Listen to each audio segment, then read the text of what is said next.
dubartoonni waa'ee dhiiraa yeroo dhagaan garuu maaliif kiu jedhanii of wallaan gurra isaaniitu dhedheerata waan karaa dhiiraa dhufe humaa sin dhagaan sin dhaggeeffatanis waanuma barbaade to godhaniyyuu dubartoonni keenya jechuudha amma laalja ishee sana mucaa tokkorraa ashee Dubai keessatti jechuudha Dubai keessatti mucaa tokkorraa ashee ulfadhamooti isheen sun immoo isheen kan biraa immoo jechuudha sirriitti birrii qabdisi hojiis qabdi ishee immoo bira dhaqe ishee kana dadhabsiisee jechuudha hamma nyaata sirraa nyaatee jechuudha ishee sana bira yeroo dhaqu immoo namoonni jaarsummaatti ba'an dhiisimeeyyuu isheen kun mucaa tokkollee qabdi ulfallee qabdi ati kiyaaba himee jennaan innoo na filatee dhufee na barbaadee dhufee akkamitti dhiisaa jette Gasheti. Bakka irri maqaa ishii irri maqaa dubartii yeroo dhahu maaliif of wallaalu qoy Lamma dubartii. maaltu achi keessa jira Of wallaaluu otoo hin taane of wallaaluu dabar qo'istani makaa na dhaggeeffadhu of wallaaluu wanni sirrii. Dubartiin amma nuyi warrumti dhiiraallee hamma yoo qambafne jechuudha. Hamma bulloofnutti waan baay'ee jira jechuudha. Amma nam tokko otoo communication hin godhin otoo dura walitti nufiin otoo ta'e walirraa fagaachuu danda'a. Amma iddoo guyyaa lama guyyaa sadii guyyaa afur wajjin bulee booddee hin mi'a. Namichi kun yeroo biraa deemullee akka inni biraa deemuu hin barbaadu hin mi'a. maaltu mi'a Meeshaan kan mi'a. Maaliif haaraadha akkoo? Fakkeenyaaf abbaan manaa fi mana akkoo through a process wal lolu maaliif wal lolu beektaa? Dabadabanii wal qufanii wal kanal guyyaa dabadabanii wal qufaniiru. Sanaa booddee namoonni ganda deemuu barbaadan immoo ganda deemuu barbaadu. Waan haaraa arguu barbaadu. Amma niitiin kun hin dhufee namichi ishee biraan dhufee niitii isaa dhiisee xaaqeen godhee waan haaraa argite. At least amma waggaa lama amma waggaa sadiitti namichi sun keessaan bahu. Amma quuftuutti hin gadhiisu jechuudha. Otoo amma waggaa lama booddee otoo gaafatamte niitiin kun nan dogoggoree abaarsa wayiin qaba nan dogoggoree jetteeti boos.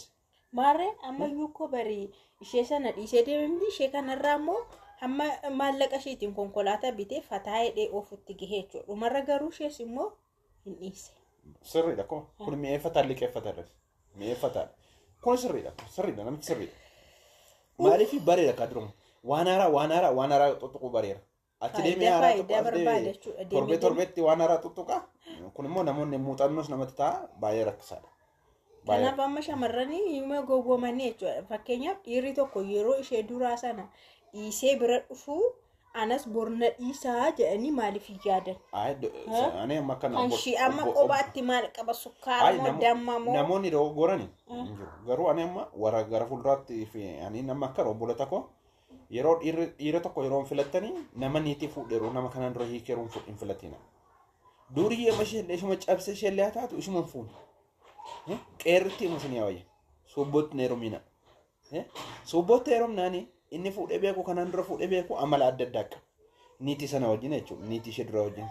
Kanaaf waan fedhe yoo ta'e hiyyeessaa ta'uu malaa ta'uu nama fuudhee hin beekne nama mana dhaabbatee hin beekne nama jireenya uumame hin beekne namas immoo tuttuqee hin beekne sirriitti nama tuttuqee hin beekne mi'ooftu isumaan keessan mi'eeffata nama jiraatu jechuudha.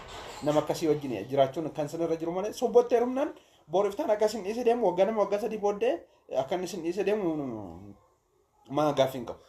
Gursummaan niitii miti takka hirkachuuf maleedha koo caalu hundeessa.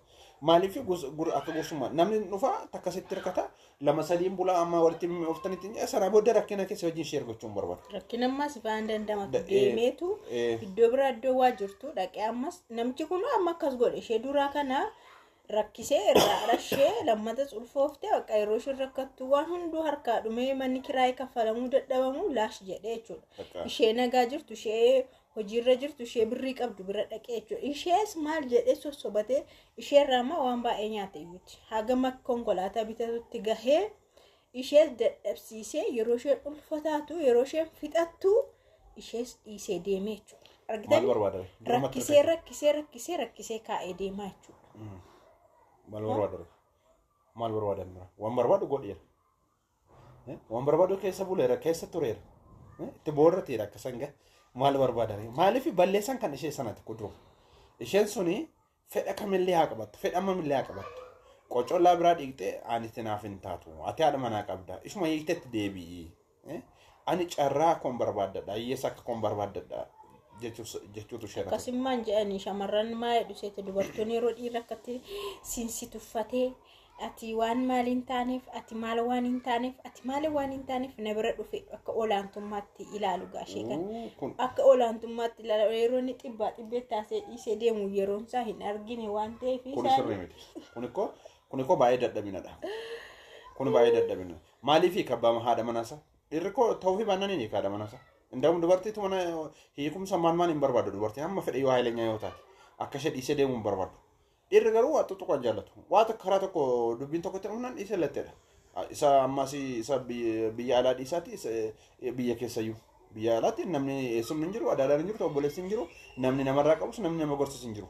Biyya kanayyuu dhiirri koo latteedha dhiisee deemu. Biyya kanayyuu. Donkerno dhiirri dhimma hin qabu. Dhugaa nuyi dhiiradha, gaanee garuu dhiiradha. Dhimma hin qabu dhiirri.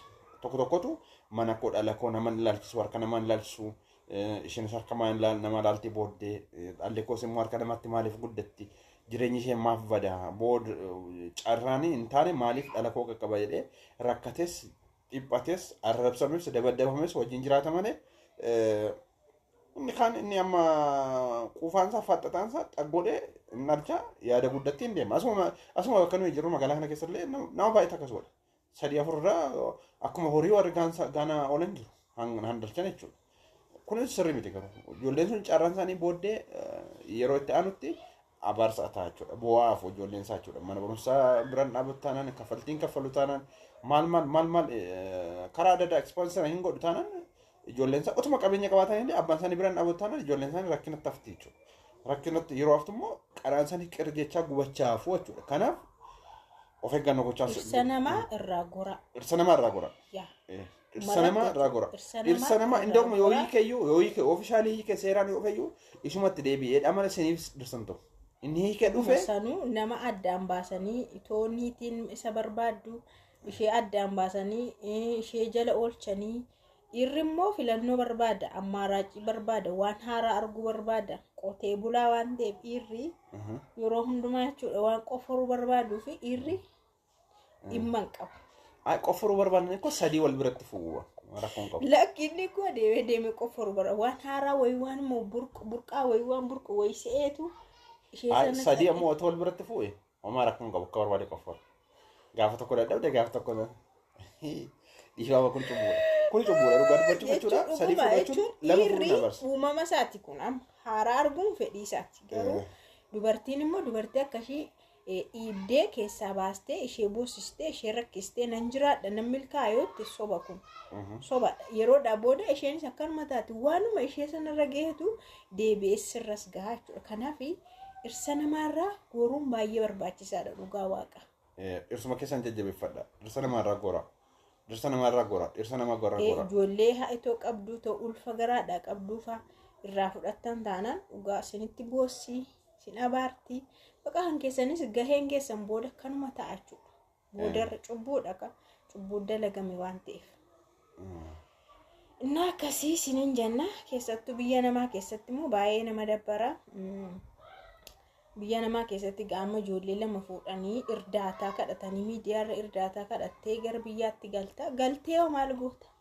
Galtee kadhatta. Amma achiiyyuu biyyatti nagashaan kadhaadha gaa miidiyaarratti galamee nagashaa tikkeettii naa kutaa haala naa mijeessaa imbaasii qibxarsee'anii boo ishii haa ta'u namni waraqaa qabu gargaaree birriinis walitti qabamee gara Itoophiyaatti uftee xop jette achii xop jettee maaltu godhama?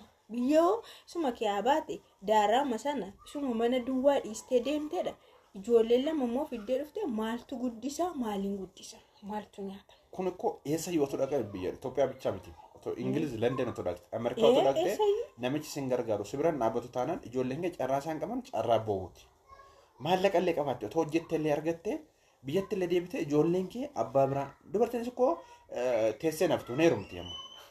Dirqama tokkotti immoo hin danqamti. Hin barbaachisa kan meeshaan hin barbaachisa. Kanaaf gaafas maal ta'a inni dhufee amma ishee fuudhu immoo ijoollee isaa wal qixxeedhaan hin ilaalu. Irreen hin jibbayu abbaa ormaa. Yoo irraa dhalchillee dabtarimti fi illee wal qixxeen bitamu. Uffanni wajjin ukkuliin uffatamu. Hanuma fedhe illee otoo qabaatan jechuudha.